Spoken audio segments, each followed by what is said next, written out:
बहुत ज़रूरी है जानना परमेश्वर का उद्देश्य क्या था आपको बनाने के लिए, क्यों परमेश्वर ने आपको बनाया।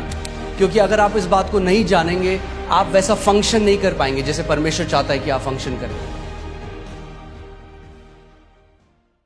उत्पत्ति 1:26 पढ़ेंगे, इसमें लिखा है, फिर परमेश्वर ने कहा, हम मनुष्य को अपने स्वरूप के अनुसार अपनी समानता में बनाएं और वे समुद्र की मछलियों और आकाश के पक्षियों और घरेलू पशुओं और सारी पृथ्वी पर और सब रेंगने वाले जंतुओं पर जो पृथ्वी पर रेंगते हैं क्या करें?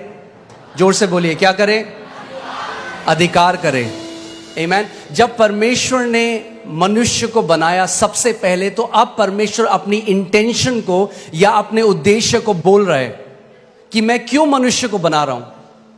वो कह रहा है, और यहां पे जो परमेश्वर है वो प्लूरल है, यहां पे हम देखते हैं वो त्रिएक परमेश्वर, पिता, पुत्र और पवित्र आत्मा। यहां पर वो कह रहे हैं कि हम मनुष्य को, आओ हम, लेट अस, इंग्लिश बाइबल कहती है अस, यानी एक नहीं, अस, हम। यहां बाइबल में मैं नहीं लिखा, क्या लिखा है? हम। परमेश्वर कह रहा है हम, यानी पिता, पुत्र, पवित्र आत्मा कह रहे हैं कि हम मनुष्य को क्या करेंगे? अपने स्वरूप में और अपनी समानता में बनाएंगे। सो यू विल सी, आप देखेंगे कि ये पहली जगह है जहां पे परमेश्वर अपना उद्देश्य बता रहा है मानव जाति के लिए। और जब आप इसको समझेंगे तो आप जानेंगे कि क्यों परमेश्वर ने आपको रचा है और आपका उद्देश्य इस पृथ्वी में क्या है। आमीन। वो कह रहा है, मैं उनको अपनी समानता में बनाऊंगा, अपने अनुसार, अपने स्वरूप में बनाऊंगा, और फिर वो क्या करेंगे? बोलिए, अधिकार रखेंगे। मगर ये अधिकार नॉर्मल अधिकार नहीं है। ये अधिकार, इंग्लिश का वर्ड डोमिनियन है, जिसका मतलब है शासन अधिकार, या जिसको बोलते हैं प्रभुत्व। कि वो क्या करेंगे पृथ्वी पे? बोलिए, प्रभुता करेंगे, प्रभुता करेंगे। सो परमेश्वर का इंटेंशन मनुष्य को बनाने का ये था कि मनुष्य जो है वो प्रभुता करेगा। आमीन। सो इस बात को समझिए, परमेश्वर ने आपको जब बनाया, आपके डीएनए में उसने शासन अधिकार डाला है। मैंने आपको पहले ही बताया था, आप एक चम्मच से भी एक कील को कसने की कोशिश कर सकते हैं, मगर चम्मच उसके लिए नहीं बनी थी। आप किसके लिए बनाए गए? प्रभुता करने के लिए। बोलिए, प्रभुता करने के लिए। शैतान नहीं चाहता आप इस बात को जाने, क्योंकि सब रेंगने वालों के ऊपर भी प्रभु ने कहा तुम प्रभुता करोगे। और अदन की वाटिका में क्या आया था? रेंगने वाला आया था, मगर उन्होंने प्रभुता नहीं करी उसके ऊपर। इंग्लिश बाइबल कहती है, everything that creepeth upon the face of the earth, जो रेंगने वाला है। आमीन। सो परमेश्वर ने जब हमको बनाया, मैंने आपको पहले भी बताया था कि परमेश्वर, जेनेसिस में लिखा है, आदि में उसने आकाश और पृथ्वी की रचना करी।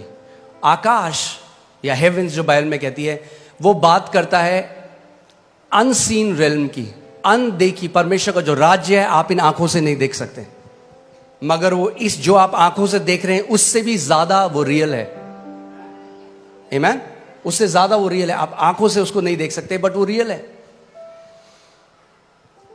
और परमेश्वर ने पृथ्वी की रचना करी। और परमेश्वर ने जब मनुष्य को बनाया तो क्या किया? सबसे पहले जब उसने मनुष्य को बनाया, बाकी सब चीजों को जो उसने बनाया अपने मुंह के वचन के द्वारा बनाया, मगर जब उसने मनुष्य को बनाया तो उसने उसको कैसे बनाया? अपने हाथों से उसने मिट्टी ली और एक मिट्टी से उसने हमारे शरीर को बनाया और अपनी आत्मा को मनुष्य के अंदर डाल दिया, जिसको हम इंग्लिश का शब्द ह्यूमन है, जो दो शब्द से मिलकर आता है, ह्यूमस यानी मिट्टी, और मैन जो हिब्रू भाषा में इश जिसका मतलब है आत्मा। तो परमेश्वर ने यह किया कि परमेश्वर ने कहा कि जो मनुष्य मैं बना रहा हूं, जो मिट्टी के अंदर मैं अपनी आत्मा को डाल रहा हूं, उनको मैं अधिकार दे रहा हूं इस पृथ्वी के ऊपर। किसी आत्मा को अधिकार नहीं है पृथ्वी के ऊपर। आप समझ रहे हैं मेरी बात? किसी भी आत्मा को, और परमेश्वर भी स्वयं आत्मा है। सो जब परमेश्वर ने पृथ्वी मनुष्यों को दी तो वो उस चीज से बाहर आ गया। उसने कहा तुम अधिकार रखो, उसने नहीं कहा हम अधिकार रखेंगे। उसने कहा तुम अधिकार रखो। आज लोग बोलते हैं अजी परमेश्वर तो सब चीज जी उसकी मर्जी के बिना तो पत्ता भी नहीं हिलता, सब चीज तो परमेश्वर कंट्रोल कर रहा है। मैं आपसे एक सवाल करता हूं, क्या परमेश्वर आपको कंट्रोल कर रहा है? आप कंट्रोल हुए आज तक परमेश्वर से? और अगर हम परमेश्वर के कंट्रोल में नहीं है तो कैसे हम कह रहे हैं बाकी सब कुछ वो कंट्रोल कर रहा है? जैसे वो आपको कंट्रोल नहीं कर रहा वैसे वो किसी को भी कंट्रोल नहीं कर रहा। अगर परमेश्वर कंट्रोल करना चाहता तो मनुष्य को शासन अधिकार देता ही नहीं। उसने शासन अधिकार इसीलिए दिया, उसने बोला तुम कंट्रोल करो पृथ्वी को, मैं तुम्हें अधिकार दे रहा हूं। आमीन। कहेंगे ये जानना क्यों जरूरी है? ये जानना बहुत जरूरी है। अगर ये आप नहीं जानेंगे, यद्यपि आप पुत्र हैं, एक दास की तरह जीवन को जिएंगे। जो मसीह यीशु ने हमारे लिए मिराज छोड़ी है, जो इतनी महान है, इतनी ग्रेट है, आप कभी उस तक पहुंच नहीं पाएंगे। आमीन। इसीलिए हमें जानना है कि क्यों परमेश्वर ने हमें बनाया, हमारी सृष्टि करी और कैसे हम उस अधिकार में चल सकते हैं। आमीन। सो परमेश्वर ने आदम को बनाया, मगर सबसे पहले हमें देखना है कि आदम को परमेश्वर ने क्या बनाया था। सो लूका 3:38 जब आप पढ़ेंगे उसमें लिखा है इससे ये आया, इससे ये आया, इसने इसको पुत्र को जना, इसने इसको जना, और वह एनोश का, और वह शेत का, यानी एनोश शेत का, और वह आदम का, यानी शेत आदम का, और वह पढ़िए परमेश्वर का पुत्र था। तो आदम कौन था? आदम कौन था? परमेश्वर का पुत्र। परमेश्वर ने सबसे पहले मनुष्य को जब बनाया तो नौकर नहीं बनाया, पुत्र बनाया। और जब पुत्र बनाया तो पुत्र को अधिकार दिया शासन करने का, प्रभुता करने का, डोमिनियन करने का। आमीन। सो पहला आदम क्या था? पुत्र था। मैं चाहता हूं भजन संहिता 8 में चले जाएं।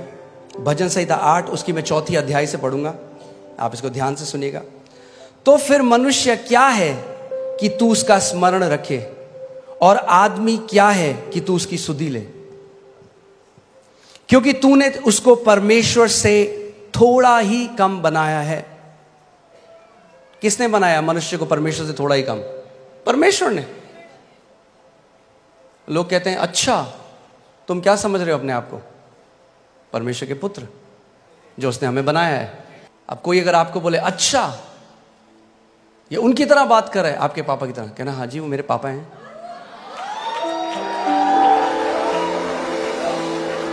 आमीन।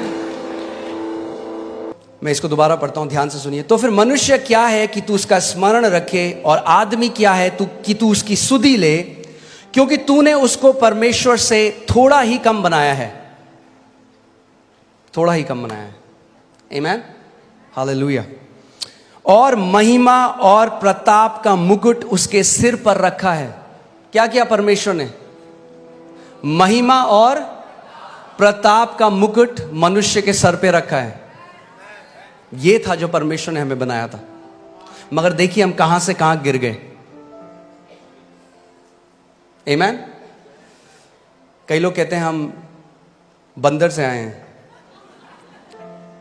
अब उनका मुझे नहीं पता, हम तो परमेश्वर से आए हैं। हम जू से नहीं, हम स्वर्ग से आए हैं। आमीन। हालेलुया। अब देखिए उसके बाद परमेश्वर ने क्या किया।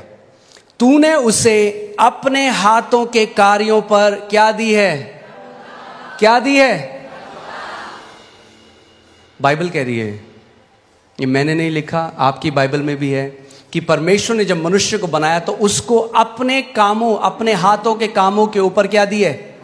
प्रभुता दी है। परमेश्वर ने दी है। और ये जो शासन अधिकार था ये आदम ने खो दिया जब पाप बगीचे में आया, जब उसने परमेश्वर की आज्ञा को ना माना, जब उसने उस फल को खा लिया। और आदम के अंदर से जो वो डीएनए था रेन, रूल एंड रेन करने का, वो जो डीएनए था प्रभुता करने का, वो खत्म हो गया और वो एक दास की तरह जीने लग गया। और जब प्रभु यीशु मसीह आया तो जो पुत्र था, ध्यान से सुनिएगा, जो पुत्र था उसने पुत्र का अधिकार खो दिया। सुन रहे हैं आप? मगर जब प्रभु यीशु मसीह आया तो सबसे पहले उसने हमें क्या दिया? जब हम यीशु को ग्रहण करते हैं, यूहन्ना 1:12 लगाइए, और मैं चाहता हूं हम सब साथ मिलकर इसको पढ़ेंगे। रेडी हैं आप लोग? यूहन्ना 1:12 देखते हैं बाइबल क्या कहती है। परंतु जितनों ने उसे ग्रहण किया उसने उन्हें परमेश्वर की संतान होने का अधिकार वापस दे दिया।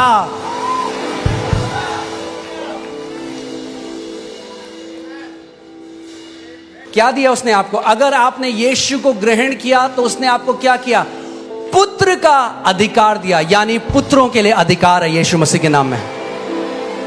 अगर आप पुत्र हैं तो आपके लिए अधिकार है, और अगर आपके लिए अधिकार है तो परमेश्वर चाहता है कि आप एक अधिकारी की तरह इस दुनिया में जिए।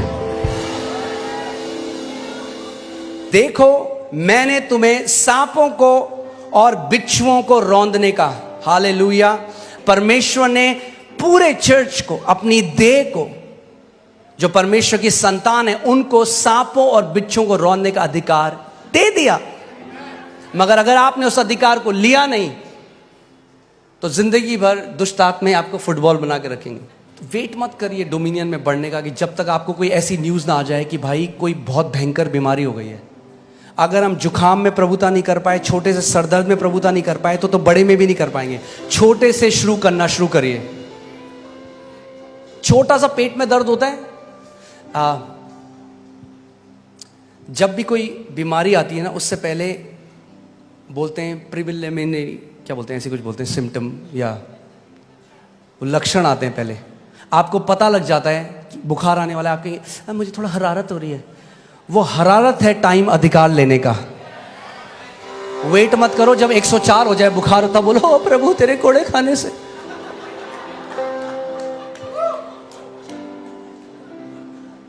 आपने देखा है कभी आपकी, फिर से वही उदाहरण दे रहा हूं, आपके कपड़ों में कोई दाग लग गया या कोई इंक लग गई, उसी टाइम बहते पानी के नीचे डालिए, एकदम निकल जाएगा। उसको छोड़ दीजिए 2 हफ्ते, अब आप रगड़ने, अब बोले यीशु के नाम में, यीशु के नाम में। अगर जैसे ही लक्षण लगे खड़े हो जाओ, बोलो in the name of Jesus, शैतान मैं तुझे अनुमति नहीं देता मेरे शरीर को छूने की। You will not touch my body in Jesus name, out of my body. Amen. उस समय अधिकार लो। अरे पास्टर ज्यादा कुछ, थोड़ा सा थायराइड है, हाँ ठीक है रख लो, फिर थोड़ा सा खाते रहो दवाइयां पूरे साथ। मैं आपको कंडेम नहीं कर रहा हूं, प्लीज मेरा हार्ट समझिए। क्यों रखो थोड़ा सा भाई? मैं बोलूं मैंने आपके लिए बहुत बढ़िया केक बनाया, थोड़ा सा जहर डाला इसमें, थोड़ा सा खा लो। खाओगे आप वो? बोलो थोड़ा सा नहीं चलता। मेरी देह पवित्र आत्मा का मंदिर है और कोई बीमारी इसमें उसको महिमा नहीं देती। आप जानते हैं आदन के बगीचे में एक सांप आया था ईव के पास, आज भी आता है आपके पास, मगर अब प्रभु यीशु मसीह ने आपको सांपों को और बिच्छुओं को रौंदने का अधिकार दिया है।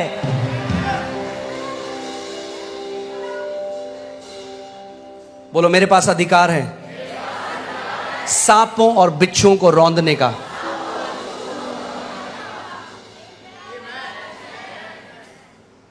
आगे बढ़ते हैं। और शत्रु की सारी सामर्थ पर अधिकार दिया है। शत्रु की सारी सामर्थ पर अधिकार दिया है। फिर से बोलता हूं, शत्रु की सारी सामर्थ पर अधिकार दिया है। शत्रु की सारी सामर्थ पर अधिकार दिया है। शत्रु की सारी सामर्थ पर अधिकार दिया है। दूंगा नहीं, दिया है।